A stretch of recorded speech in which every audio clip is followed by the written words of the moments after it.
There's different group chats that are categorized by age, nationality, and abuse types.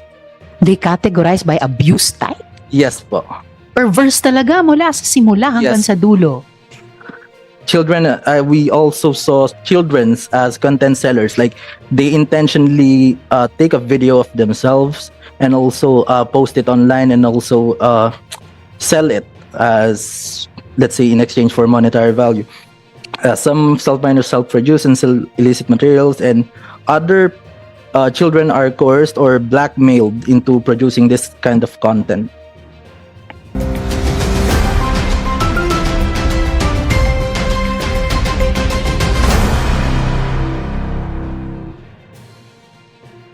Our study po nito ay pinangalanan po namin Operation Maria for, let's say, Maria means po is mga bata.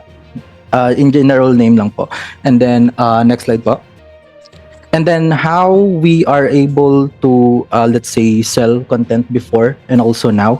Dati po is, meron pong mga, let's say, tinatawag pong dark web websites na hindi po siya accessible through normal means sa mga normal browsers. You can only access them via special browsers or specific browsers. And yung mga payments po dati, you can only buy or sell mga contents or site contents gamit lamang po yung mga money transfers and also bank transactions.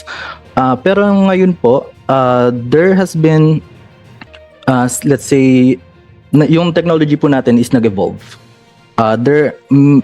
There's messaging apps, also e-wallet transactions, different social media platforms na nagpapakita ng mga OSAIC-related activities. Also, there's automation and also the use of artificial intelligence regarding this. So, initial impressions, Mr. Villamayor, dati, mas mahirap i-access at mas may money trail or paper trail. Ngayon, mas madaling ma-access tapos mas mahirap namang i-detect ng investigative authorities. Paano ba na-access ang isang bot? Kahit karaniwang Telegram user, kaya po bang gawin yan? So, there are some bots po na searchable po siya. Let's say yung mga undressed bots po, it is searchable po within dun sa search engine po ng Telegram. And then some other bots are, you can only access them through, let's say, mga private links po na isasend po ng ibang tao. Pero yung undress Yes po. na bot searchable on Telegram Yes, by any ordinary Telegram user? Yes po. Wow. Okay. Please proceed. Okay po. Diyan po sa video, kita nyo po, sunod-sunod pong nagsasend yung bot po ng mga OSAIC videos. And sa isang pindot lang po yan. And more than, I think it was more than 50 videos ang sunod-sunod na isasend. And this is on Telegram, this Yes po. particular video. And then they use this kind of method to attract po yung, let's say, mga interested po sa mga OSAIC na mga perpetrators po. And yung mga, let's say, yung mga videos po na yan, kapag pinindot po, is may naka-embed po na link na, let's say, to invite on other GCs and stuff. And then, next slide po. And that's also on Telegram, yung Yes. ibang mga links para i-direct ka sa mga group chats. Yes po. Right. Makikita nyo, random 99, that means it's the 99, or let's say, pang 99 parts po na yan. And then there's 99 to number 1. So marami po yan. And then, next slide po. So dito po sa key findings is victim age range and background. We are able to identify is yung youngest victim is around 1 year old and oldest victim is 17-year-old. Pero most common victim is 10 years old according po dun sa mga nakita po namin sa chat logs. And Filipino being the most common, Chinese, Japanese, Russian, American, Southeast Asian, and South American are other things, or other races po. And then, so how content is categorized and sold? So, yun nga po, there's different group chats that are categorized by age, nationality, and abuse types. They categorize by abuse type? Yes po. Perverse talaga mula sa simula hanggang Yes. sa dulo. Please proceed. Okay, so some locally produced content is sold at a higher price than foreign contents, and some contents is non-consensual. Let's say some of them are stolen images or leaked private conversations, and also children.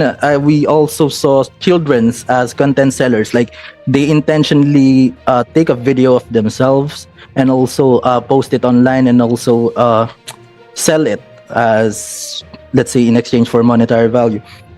Some self-minors self-produce and sell illicit materials, and other children are coerced or blackmailed into producing this kind of content. Next slide. So doon naman po sa transactions, the most common payment platform used is GCash, due to madaling ma-access din yung GCash, and also Maya, cryptocurrency, and Bitcoin. Pero konti na lang po yung gumagamit ng cryptocurrency regarding this. And also use of mule accounts and third-party businesses to hide identities. So what I mean by mule accounts is they have other accounts na hindi sa kanila nakapangalan. Let's say e-wallets. They are able to buy e-wallets from other people para magamit po nila. And also usage of sari-sari store para hindi madaling matrace yung totoong number po nila or yung personal e-wallet na ginagamit po nila for everyday use. So nagmumukhang tingi-tinging bili sa Yes. sari-sari store or even convenience stores. Yes. And Comsec, I believe I heard from Comsec earlier that GCash, PayPal, and Maya are all here. Thank you. Please proceed, Mr. Villamayor. So techniques used to avoid detection: payments sent to business registered accounts instead of personal accounts. So we are able to see one and some other let's say payment transactions na gumagamit ng business accounts rather than personal accounts regarding this. So we are not sure if we are able to name yung business account po na yon. Pero for privacy reason, hindi na po muna namin sasabihin. And then use of QR codes and third-party transfers to obscure fund trails. So instead po na yung number po yung isa-send po nila, so let's say e-wallets, they are just sending po yung QR para, let's say, hindi po agad siya matrace. And then money laundering through layered transactions across multiple platforms. So bank payments and stuff like that. And proof of payment as And we'll ask AMLAC about that later, the money laundering. Please proceed, Mr. So Villamayor. proof of payment as verification: buyers must send screenshots of payments to gain access, and perpetrators often offer free samples to prove legitimacy before selling full content. So regarding po dito is meron po akong mga screenshots na nakuha na sinend po ng mga seller na nagpo-prove na totoo palang nag-o-offer ako ng ganito ganyan para ma-prove din sa mga let's say buyers na this is legit, this is real. Doon po sa next slide. So that screenshots are screenshots from seller po, and they are able to prove naman na nagbebenta talaga sila ng ganyan through this kind of method. So dun po sa second picture, dun po sa first picture is yun yung parang lahat ng screenshots na sinend ng seller, and dun sa second, third, and fourth are the zoomed in version. So yung second and third, they did receive money, and as a reply they sent yung mga invite links po sa Telegram, or which is they can access yung mga mosaic contents po na ganito. And then the third picture or fourth picture actually is yung transaction lang or receipt ng transaction. And then next slide, there's a video for the next slide regarding other platforms. Mr. Villamayor, before we leave the key findings, I understand that Deep Web Connect has previously coordinated with law enforcement Yes on po. these. Tama po, no?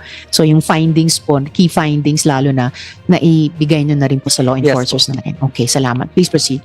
Regarding naman po sa next slide, we have a video here which is the findings of other platforms na we did have a demonstration kung paano ginagamit yung Andres AI since Yan din yung gusto kong i-follow up sa inyo, sir.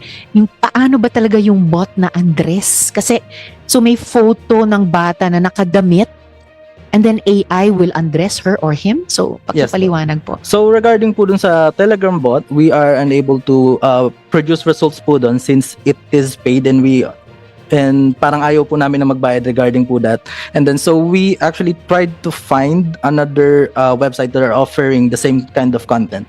So this video shows how or demonstrate how to use the website or let's say para maipakita yung results ng website po na yun. And kindly play the video po. So, the photo we used for this is AI generated para hindi na rin kami makagamit ng let's say mga real pic